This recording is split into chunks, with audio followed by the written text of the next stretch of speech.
Good morning. Just a quick note on the Mar Makomos. We have page 2, and then page 1, and then page 3. That's all P Kabbalah. For a different time, we could elaborate on that.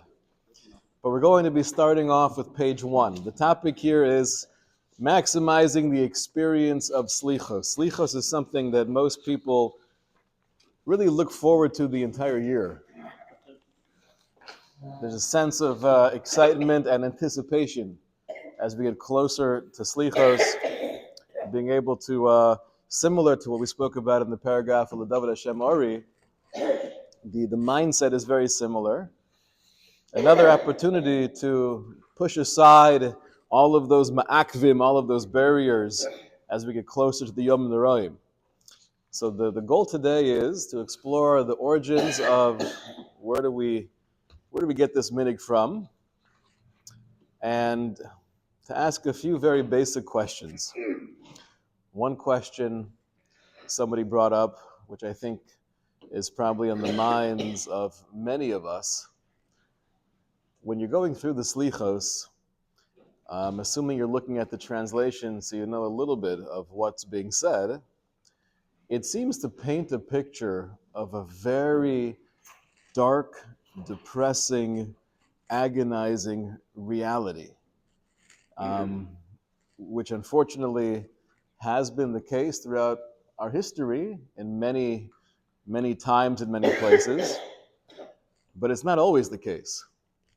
So sometimes it's hard to relate to if, Baruch Hashem, you're living in a culture where things are never pashut for the Yidden, but it does make it a little bit harder to relate to when we don't feel like we're experiencing the same exact hardship as what's being depicted in the Selichos.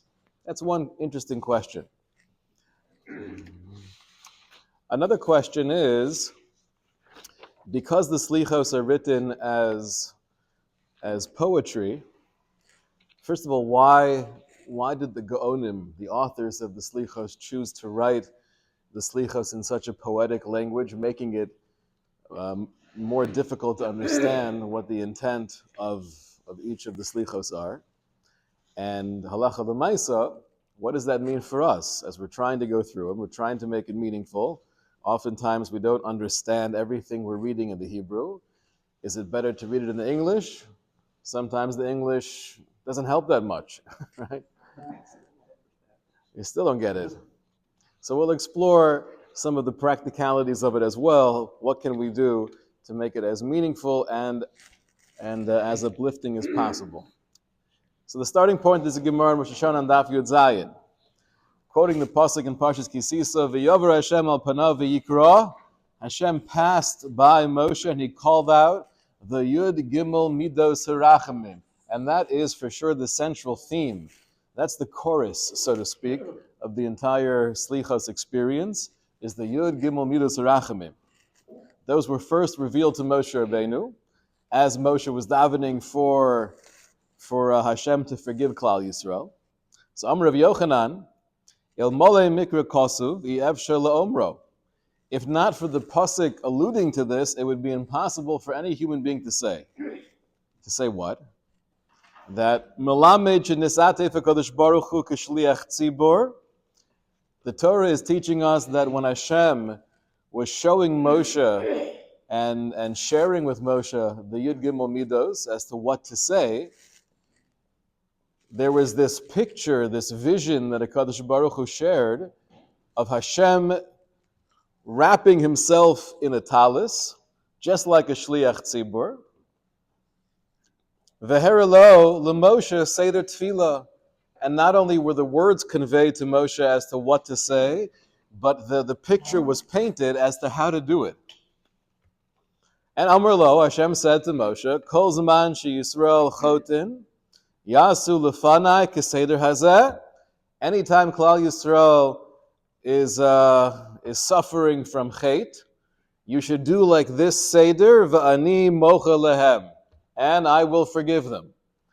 So Hashem was making it clear to Moshe. He was showing a picture as a shliach tzibur wrapped up in a talis, saying these Yud Gimel Midos, Hashem, Hashem, Kel Rachum V'Chanun. And he told Moshe, this is not only for the here and now, but you should know for all future generations, anytime Klal Yisrael is involved with Chet, Yasu Lefanai Keseder Hazeh, V'ani Mocha Lahem. This is the magic potion. The Tanna D'Bei Eliyahu, which we know are teachings from Eliyahu Hanavi, it tells us about David HaMelech going through an internal struggle, that he understood that we would have the Beis HaMikdash, and during that time we would have the opportunity of bringing karbanos, and the karbanos would bring mechila. However, David HaMelech also saw that there would be a time of churban, when the Beis HaMikdash would be destroyed. And therefore, he was bitzar. He was in agony. B'meh yiyeh kapara. How will Klal Yisrael gain kapara once we no longer have the karbanos? So Amar HaKadosh Baruch Hu LeDavid, B'shah shehatzaros bos al Yisrael b'avanoseihen, during a time where Klal Yisrael is suffering because of their chatayim, Yamdu lefana yachad ba'aguda achas. Klal Yisrael should stand before me together, ba'aguda achas, in one unified group. V'yisvadu alavonoseihem lefanai. They should share, they should confess their avonos. That's the vidui aspect of the slichos. V'yomru lefanai seder slicha, and they should say the seder slicha, the Yud Gimel Midas Harachamim, V'ani ena osam, and I will answer them. So similar to the Gemara, this sounds like more than a potential way to gain Hashem's kapara. It sounds like a haftacha. It sounds like there's a promise from HaKadosh Baruch Hu that when you're suffering through chatayim, you say the Yud Gimel Midas Harachamim, V'ani mocha lehem, I will forgive you. And the language of the Tanna D'Bei Eliyahu is, when you're going through suffering, you say these Yud Gimel Harachamim, V'ani ena osam, and I will answer you. The Tanna D'Bei Eliyahu also speaks about a conversation between Moshe and Hashem, similar to what the Gemara shared with us. And HaKadosh Baruch Hu is revealing to Moshe pretty much the same exact message. This is towards the very end of the paragraph. B'shashi Yisrael miskabtzin lefanai. At the time when Klal Yisrael gathers in front of me, v'omdim lefanai ba'aguda achas, and they stand in front of me as one unified group, v'omrim lefanai seder mechila, ani ena osam, I will answer them. So what is the Tanna D'Bei Eliyahu adding to what we saw in the Gemara in Rosh Hashanah? Obviously, it's adding another conversation between David HaMelech and Hashem. It seems to be pretty similar. The second part is not talking about chotim. It's like a different context, not just chotim, but anytime you have to ask about kasha. You're saying maybe there's a mashmos in Tanna D'Bei Eliyahu that it's not limited to when you're suffering because of chatayim, but in general, when you're going through hard times, okay, perhaps. I'm not necessarily for shas avonos. It's a time of year set aside for tzricha. It's not because of the time. Okay, it's a nice insight. It does sound from the Tanna D'Bei Eliyahu that it might be more expansive than just suffering from sin. I think there's another point here in the instruction manual of what we need to do. Yes. The way the Tanna D'Bei Eliyahu says it is not just that you should say these Yud Gimel Midas Harachamim, but it sounds like an integral part of this whole process is that Yamdu lefanai yachad ba'aguda achas, to stand before me together in one group, in one unified chabura. And that's what HaKadosh Baruch Hu says to David HaMelech, and he repeats that to Moshe Rabbeinu. V'omdim lefanai ba'aguda achas, v'omrim lefanai slicha. So what's this added ingredient of aguda achas? How does that relate to saying the Yud Gimel Midas Harachamim, somehow giving it more of a power, or maybe being even an essential ingredient for this haftacha, for this promise to come to fruition. The Reishis Chachma, the Reishis Chachma, he was one of the Talmidim of the Ramak, of Moshe Cordovero.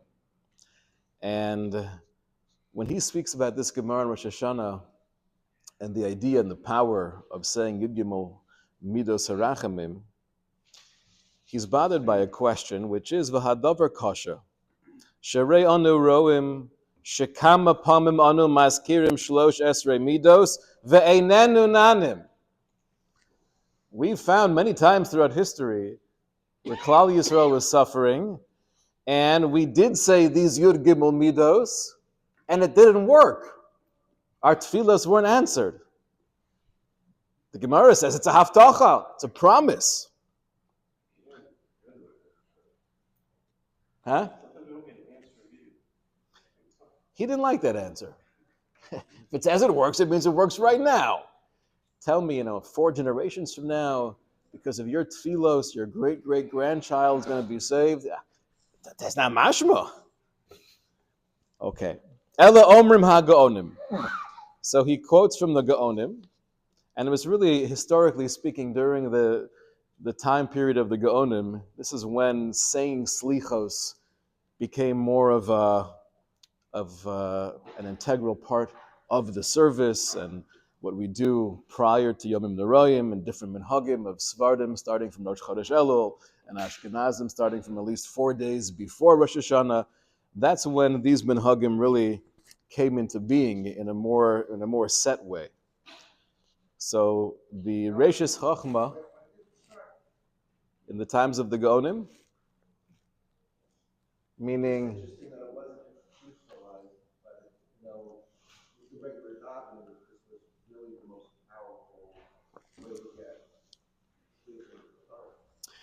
well, so it's a good question. If we find from the Gemara that this is the way Hashem will answer us, why did we wait till the 8th or 9th or 10th century to really institute this as part of the tefillah? And the answer is, I think, because when the Gemara says it works, it's not telling us this should be part of the Seder of the davening throughout the year. Svardim start this time, Ashkenazim start this time, we'll have a siman in Shulchan Aruch as to how to do it. It was more of an organic process. When you find yourselves going through hardship, this particular community in Morocco is suffering based on anti-Semitism, or this community in Yemen is going through a famine right now, this is what you should do. It's a response to a tzara. But the actual idea of instituting it and being koveya, certain poetry within the Seder of Tefillah, that was in the times of the Gaonim. And the Gaonim explained, or they really answered the kasha of the Reishis Chachma. So what was it about the Gaonim time that it was necessary to become institutionalized? So it's a good question. There are theories. I don't think we have a clear answer. We know that depending on exactly what time this was koveya, we had the Crusades, right, towards the end of the 11th century. Not a simple time for Yidden. Says the Reishis Chachma, if you look at the words of the Gemara carefully, Kol zman sheyisrael chotin, yasu lefanai keseder hazeh, v'ani mocha lahem. Anytime you're suffering from chait, omrim lefanai, it doesn't say that.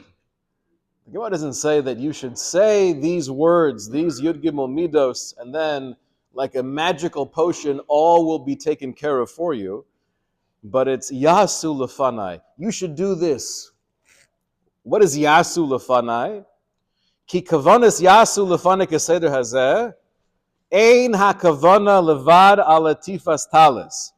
It's not only talking about the maisa of wrapping yourself in a talis and saying these particular words that we learn from the pasuk in Parshat Ki Sisa. Ella shiyasu seder hamidos shalimid hakadosh baruch hu lemoshe. What the Gemara is really telling us is that when we're suffering because of our chatayim, Hashem is revealing to us, I have a haftacha. I have a way that you could see Yeshuos and Nechamos. How immediately, we don't know, but it's a haftacha. How do you do that? Yasu lefanai keseder hazeh. If you not only say the words, but you actually live these Yud Gimel Midas Harachamim, meaning to say, like the Gemara says, Kel Rachum v'chanun dehainu mahu rachum afatati yirachum. Just like HaKadosh Baruch Hu is compassionate and shows favor and love, so we have to try to emulate that. V'chein l'chol shlosh esrei midos, and that's true for all 13 midos harachamim. So how's he answering his question? Let's just get the cheshbon for a moment. The question was, we find many times throughout history where there's real Yisurim happening, and we get together and we say the Yud Gimel Midos Harachamim, but we don't always see a direct correlation between gathering in shul saying those Yud Gimel Midos and seeing a Yeshua. How's he answering that question? The answer is because it's not a magic formula. It's not just saying those words. Saying those words should be part of a process of feeling and developing and engendering more of a real love for my fellow Jew. Emulating Darchei Hashem v'halachta b'drachav. So it could be, explains the Reishis Chachma, that times where it might not have been as powerful could be because we were saying it and we weren't doing it. That's what the Reishis Chachma seems to be saying. Yes? What about the Tana of the Eliyahu who just said the Omrim? So the Tana of the Eliyahu says Omrim, but he also says Yamdu lefana yachad ba'aguda achas. So what I think is happening here is that the Gemara in Rosh Hashanah doesn't say too much, but it says Yasu lefanai, indicating that there has to be more than a mirror. There has to be a real striving to emulate the ways of HaKadosh Baruch Hu. The Tana of Eliyahu, when it speaks about the Yud Gimel Midos, it's true, it says that you should say these words, but it also specifies that an essential ingredient is Yamdu lefana yachad ba'guda achas. Why do you need the guda achas? Why can't everyone just say it by themselves? Because it's so much more than just reciting the paragraph. It's actually feeling a sense of achdus. So, practically speaking, Can I just pause for 1 second? Before any questions or applications, isn't this a beautiful concept? Right, a little positive reinforcement, right? Absolutely. This is beautiful. Absolutely. If we stopped right now and you went home, it was still kedai to come. Yes. Absolutely. The attendance of davening this morning was a little bit rough. Baruch Hashem, for this year we have a nice attendance, but it was kedai to come even to davening and this year for this. Question, yes. So practically speaking, I've rarely have ever heard any mention of this idea. So pretty much what we're doing is a waste of time.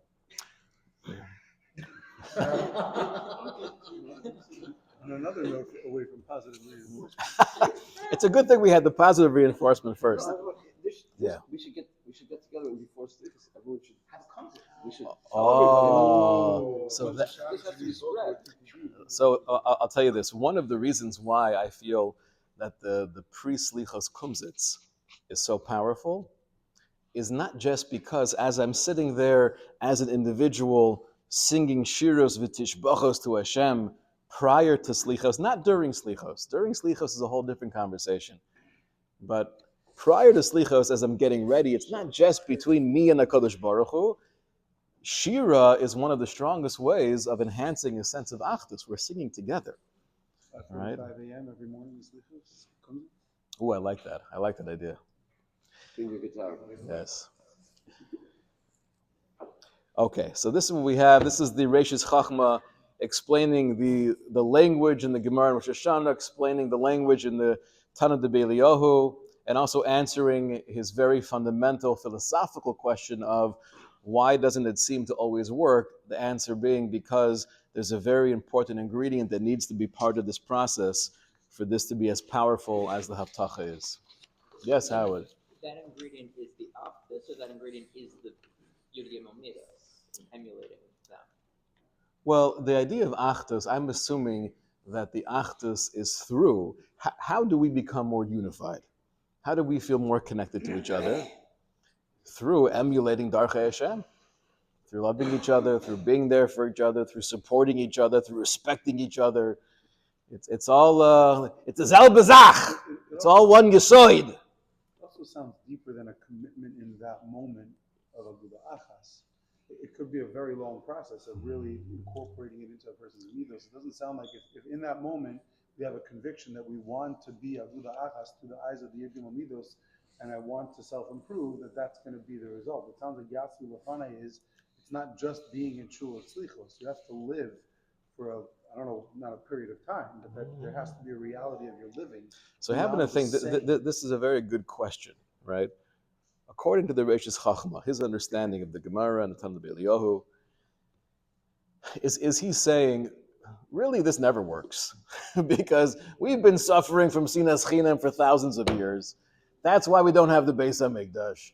And therefore, until we really get back to a place of Avas Chinam, you're wasting your time. That would be disappointing, and I don't think that's what he's saying.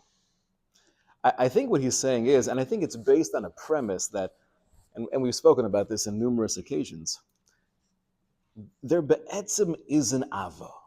The ava between us exists. There's no need to create the love between my brothers and my sisters. That ava is there. It's licked in the neshama. It's part of who I am. It happens to be that life gets complicated and there's noise and there's clutter and there's distraction, and I'm not always feeling that. It's mashma, I think, the other way, that if you're able to melt down those barriers, that at least right now, we're getting together bagud achas, and we're not having a sense of the kinna and the sinna and all the unhealthy competition and having to put you down to make myself feel better. If right here and now, that melts away, and we feel more of that intrinsic love for each other, I would assume, the Reishis Chachma would say, you have a haftacha. That's going to be a very powerful experience, even if theoretically, the days before and the days after, I don't have that same level of ava and reyes. That's what I would assume. It sounds like Mahu Ata is a lot deeper than just... It's a lot deeper, but I don't think it therefore means that we'll never have the power of Yud Gimel Midos because we're never really living Mahu Afata. Yeah. Depends on this is what the road means. I would propose or suggest that maybe the Havana, the mechanism, is if we're trying to trigger or activate, so to speak, those Yud Gimel Midos L'Kadosh Baruch Hu. So in Hilchos Mida Keneged Mida, Midos Keneged Midos. Yes. When we do that, so the Mida Keneged Mida response from HaKadosh Baruch Hu is, oh, you're Racham and Chanim and Erechapa. You're doing that, so Mamela, that's the Anhag of HaKadosh Baruch Hu towards us. Is that the Havana? That's beautiful. And maybe just to repeat it, because oftentimes I get people telling me or texting me, I was listening to the Shiur, and you either disagreed or you complimented the question, but I don't know what the question was. So I'm going to repeat the suggestion of Rabbi Muscat, which is maybe the pshat here is that it's more of a mida keneged mida dynamic. I love that word activate, right? In order to activate, to trigger all of that chesed and rachamim from HaKadosh Baruch Hu, there has to be a mida keneged mida that we're expressing and experiencing that amongst ourselves, and then that activates those same midos coming down b'shefa from HaKadosh Baruch Hu. We're going to see this idea in the morale, I think, in a moment. But yes, I like that. So all that is done through tefillah, meaning mostly you give attributes are more active things we do. I don't pray and we give gifts to each other. So the truth is, I actually had in mind, Rabbi Yitzchak is asking, many of the Yud Gimel Midos seem more like a verb than a description of a midah, right? Love is a verb. What I was thinking is, if we had another Sunday morning shiur at some point before the end of the season, it would be really kedai to go through the moral's understanding of the Yud Gimel Midos HaRachamim. Now I'm just realizing that this coming Sunday is going to be the Sunday right after late night Selichos, so no Sunday morning shiur then. And then the next Sunday is already...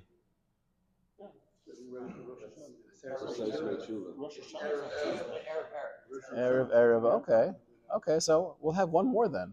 So maybe in the next, right, 2 weeks from now, our next Sunday morning shiur, we'll get involved with the Maral's understanding of what those Yud Gimel Midos are. I'm just wondering, Richard Lopez said that in a kind of Lada Tifas Talis, it's almost like what's the Halam you think that just Tifas Talis is good enough? Like what's the significance of Tifas Talis? Oh, so yes, we have a good question here as well, which is going to be addressed in the Maral momentarily.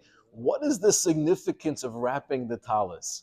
And why did the Kadosh Baruch Hu feel that it was so integral to the message of this is what Klal Yisrael should do for all generations? Wrap yourself in the talis. Like, why is that so needed? Good question. Also, one more question here. How do we reconcile and apply? We have this concept of achdus, but then, and I'm paraphrasing, sprinkled in amongst the 13 attributes is I pardon, and then I don't pardon. I don't forgive. So how do we apply that to achdus, where it says, no, you're not forgiven? That's a good question as well. And hopefully the answer to that will be in 2 weeks from now when we see the Maral's explanation of what those 13 attributes are. Hashem. Let's jump to the Maral. The Maral is bothered by the question, the third line here, B'davar zeh kosher be'eineihem. According to many, when they read the Chazal, the Gemara and Rosh Hashanah, they're troubled. What is this whole image of Hashem wrapping himself in a talis like a Maisa b'nei Adam? What in the world is going on? So says the Maral like this. You have to understand the dialogue between Moshe Rabbeinu and HaKadosh Baruch Hu. That, what was the request of Moshe? He said, V'hareini nas kevodecha. I want to see you, I want to know you, I want to feel you in a deeper way. He realized that in this moment there is an Eis Ratzon, there is a real opportunity to have a deeper hakara, a recognition of HaKadosh Baruch Hu, and he was asking, I want to see you more. And the famous response of Hashem was that you can't see my face, however, I will pass in front of you all of my goodness, and you'll be able to see the back of me. Right? So there's obviously a lot of literature on that response. But explains the Maral.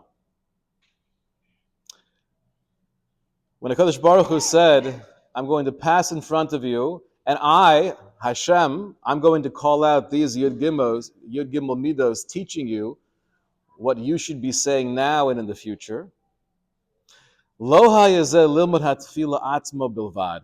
It wasn't just that Hashem was teaching Moshe the text of the tefillah. Rak eich yasu ka'asher yispalu. Ki lama yitzarich laharos ha'maisa asher yasa. If it was only teaching the words to say, why would Hashem need to show any vision as well? V'chi kol kach chomer hu ad sheyeh tzarich laharos lo ha'maisa asher yasa. Is it so intrinsic that HaKadosh Baruch Hu has to give this image of wrapping in a talis? So ein zeh kasha. This is not so difficult. Because when Hashem answered back to Moshe, Ben Elo Sucha Liris Es Pana, you'll never be able to see my face, but rather, Hineni Mavir Kol Tuvi Al Penacha V'Kurasi B'Shem Hashem. Bir zeh, what Hashem was telling Moshe is, Ki liros hakovod ba'atzmo iefshar. To be able to reach that level of recognition and relationship that you're searching for, unfortunately, it's impossible. Rak shi l'Moshe devekus b'midosav. What you need to do to get as close to me as you can, as a human being, is to be dovik b'midosav, is to cling to my midos. V'kasher yiyeh la'adam devekus b'midosav. And when a human being is able to be dovik, to be totally connected to the midos of Hashem, to the Yud Gimel Midos Harachamim, oz yisdabek bo yisbarach masha efshar, then you'll have the closest experience of Dveikus that's possible, right? Which is a very, very fundamental philosophical idea. When we say the term I want to get closer to God. What does that mean? How do I get closer to God? So when it comes to a human being and you want to develop a relationship, you'll have an interaction with the person. And you'll go out, you'll have a cup of coffee, and you'll schmooze and reminisce and you'll connect. And now I'm closer to you and you're closer to me. How do I feel closer to Kudshabrihu? The Eish Ocheles, the consuming fire. How does that work? So says the Maral, a Yesoid Godel. The way that a human being becomes closer to Hashem Yisborach is through becoming more like Hashem Yisborach. The more godly I become, the closer to God I am. Because the whole notion of the Dveikus and closeness with the Ein Sof, with the infinite Borei Olam, is through emulating the Ein Sof. That creates a kurva. A Dveikus is through the fact that I'm more godly.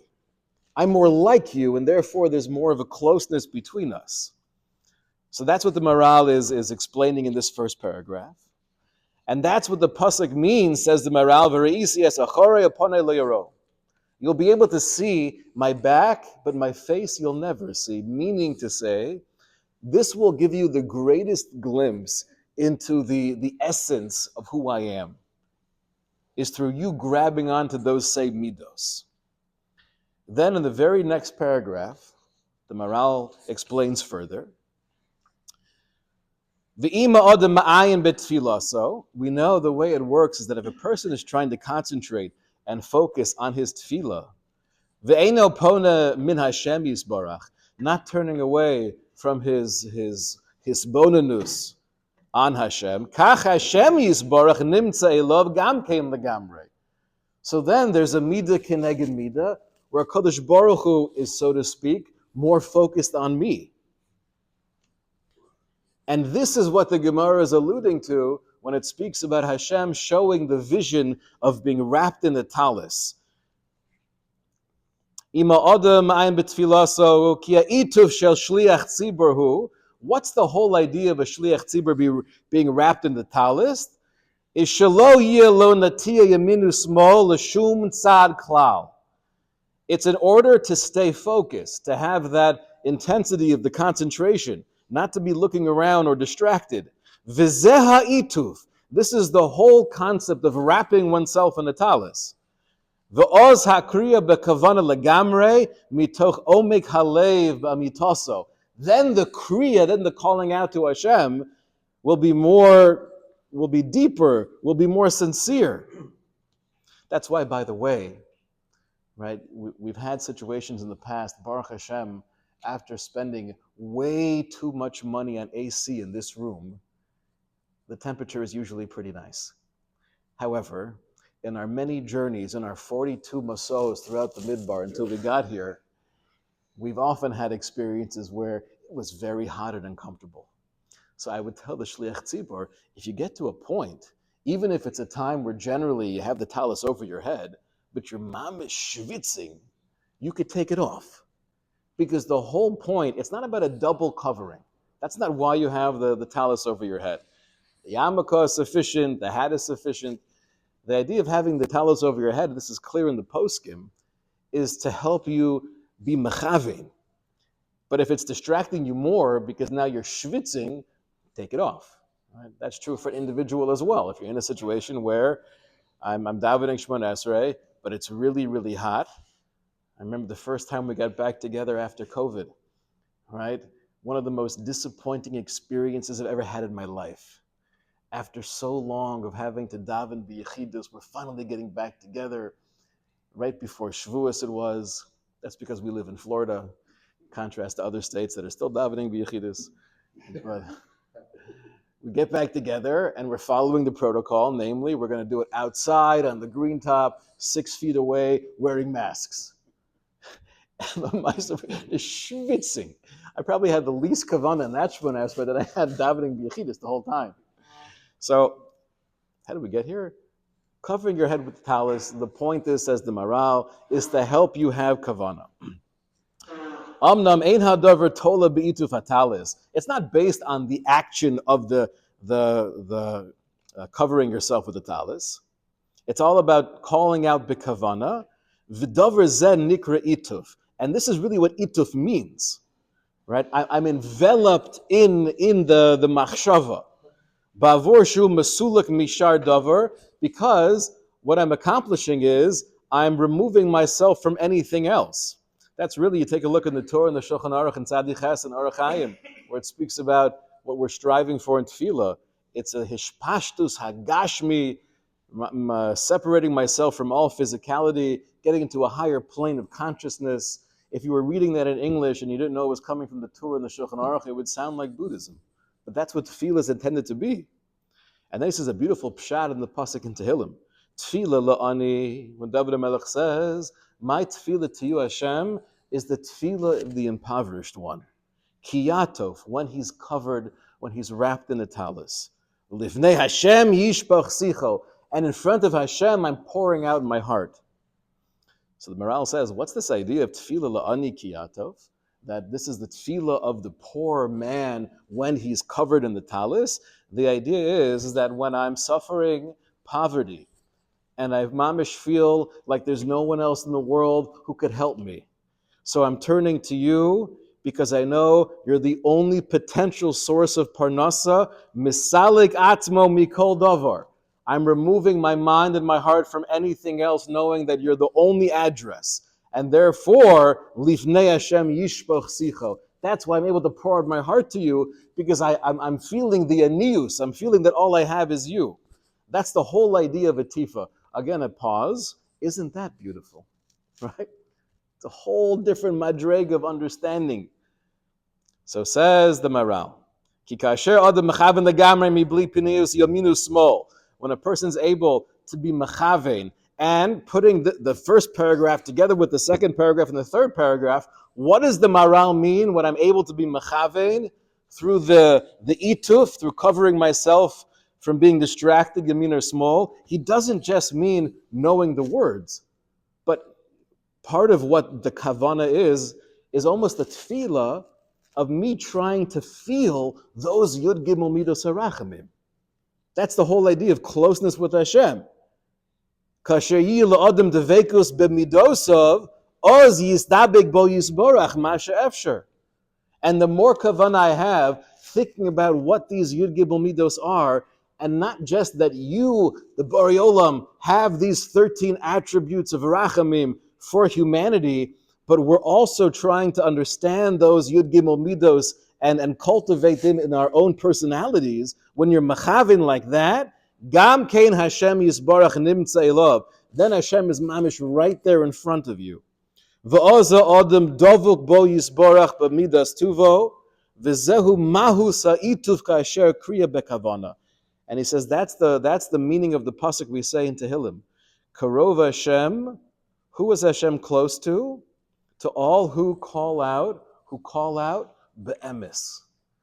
Meaning, when I'm focused on what I'm saying, and I'm not only thinking about the midos you have for us, but I'm also davening for and trying to cultivate those same midos within myself, then you're mamish right there in front of me. That's the Maral. Okay. So far, putting everything together, right, with the Meshech Chachma and the Maral, what's emerging here is we've seen nothing about the Selichos themselves yet, right? But what we have seen is that the chorus, the main theme of all of the Selichos, always getting back to the Gimel Midos, that's a very, very powerful tefillah. And we have a haftacha.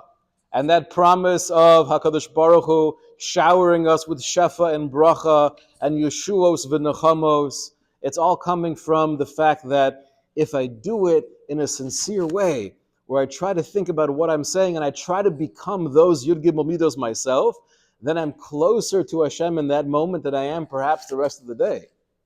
And like we spoke about in the David Hashem Ori, that's Achai Sha'alti Meis Hashem. Osa Vakesh. The only thing I'm asking for is to be close to you, because then all the other brachos come.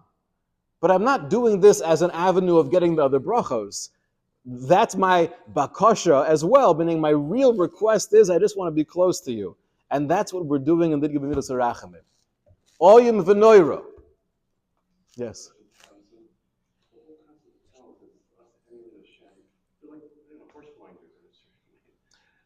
I would just say one thing. The concept of the talus is not that we're emulating Hashem, but more Hashem was showing us how to daven in a way that we have Hashem being close to us because we're close to Him.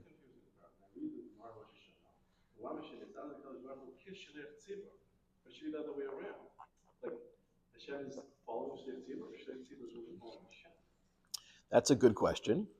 Right? The language in the Gemara sounds like Shliach Tzibur is always doing this, always putting the talus over his head. And Hashem was showing Moshe somehow that same image. But I think the concept is the same, which is the reason why the Shliach Tzibur places the talus over his head is to have pure kavana and not to be distracted. And that was the message HaKadosh Baruch Hu was sharing with us, that in order for this to be as powerful as it can be, to have the hatacha of ani and osam, I'm going to answer you, it has to be with that laser focus, the focus on what I'm saying and what I want to become through these Yud Midos. Good question. Good question. I don't know. Okay. The Gemara almost sounds like that's what we should all be doing, meaning that the conversation comes from Shliach Tzibor's focus, but it sounds like the Gemara's suggestion from Hashem showing us how to activate Yud Midos is that we should all approach Selichos and saying it with this mindset and process. Right, meaning that it's a valid question. Why is it that only the Shliach Tzibur is wrapping himself in the talus? Why don't we all do it? Okay, so we have the different halachic considerations of you're doing it before Misha Yakir, and you don't know if I should make a bracha, so we should all borrow each other's talesim and do it in a way where there's no suffix bracha. It's a good question, but practically, the minig is that we don't, but conceptually, we should try to tap into the mindset. You don't have to be mamish covered in the talus to achieve the madrega of being wrapped in the talus. That was deep, right? That was deep. I want to share with you one last point here. This is from Reb Mordechai Eliyahu. There's also a quote in the Sefer Ashrei Ish from Reb Yoshev. Because of these concepts, where the main power and thrust of the Yud Gimel Midos is in the Kavana, and we're going to see that's true for all Slichos as well. The concept we learn about in the very first siman of Shulchan Aruch, which is Tov ma'at tachanunim b'kavana, meharbe below kavana. Better to say a few tachanunim b'kavana than to say many and not to have any kavana. That applies to Kinos and Tisha B'Av, and that applies to Slichos this time of year. What that means practically is I shouldn't feel any pressure to keep up with where the tzibur, the shliach tzibur is. If I'm going through something and I'm trying to do my best to understand it, and I have a translation, and then I find myself in the middle of that paragraph, and then the shliach tzibur is getting up to the Yud Gimel Midos, what I should do is I should pause, say the Yud Gimel Midos Erachamim together with the tzibur, because that's always together with the minyan. But then not to jump ahead and start from the next place, continue from where I left off. Tov ma'at tachanunim bekavana meharbe below kavana. Okay, now what's interesting is that, let's do this. Our time is actually running late here. Let's end off with addressing the question of, as we kind of transition from Yud Gimel Midos into the actual body of Slichos, there's much there that just seems so harsh and so extreme, and we don't question that that's been the reality for much of our history, but if we're not living in that level of intensity, it might be harder to relate to. This is a question that Rav Eliezer Melamed speaks about. And why is that what we're tapping into in Yom Narayan? It's not Kinnis on Tisha B'Av where we're suffering. Right, good question. And why are we talking about these things? Yes. Trying to connect with Hashem, why do we bring in the tragedies and the suffering? So if the whole idea of tapping in to the power of the Yud Gimel Midos Arachamim is feeling that we're ba'aguda achas with Klal Yisrael. So we know full well that throughout our history, we've been through so much. And it could be that this particular poetry that I'm reading now was composed by one of the Gaonim in the 11th century, and he was living in a far worse time than I am. But Klal Yisrael is one nation not only in space, but also in time. And that sense of Aguda Achas is, I'm feeling connected to every neshama in Klal Yisrael throughout everything we've been through. And if Baruch Hashem, I'm not having the same experience as they were 400 years ago in Spain, okay, Chaste Hashem. But we're part of the same nation and the same history and the same destiny. And the reason we're focusing on this, right, it's not Kinos on Tisha B'Av, it's not about making ourselves sad. But the pshat is, similar to Tisha B'Av, all of these sufferings are a clear demonstration or an expression of the fact that we don't have that kurva. We're not living in the presence of the Shekhinah. We don't have that same relationship, and that's what we're davening for. That's the she'ifa, that's the ambition of this time of year. Remove all of the blockages, and we want to be mamish with you, right? Wrapped in the talis, focused on you, emulating you. So that's one machshava to explain how we could relate to certain parts of the Selichos that we might not be experiencing ourselves, but the broader answer is we are, because we're one nation, we're one neshama. What I want to do is I want to stop here because I'm getting bored. Chas v'shalom. I want to stop here. We'll continue 2 weeks from now going through the Maral and his explanation of those 13 Midos Arachamim. Shkoyach.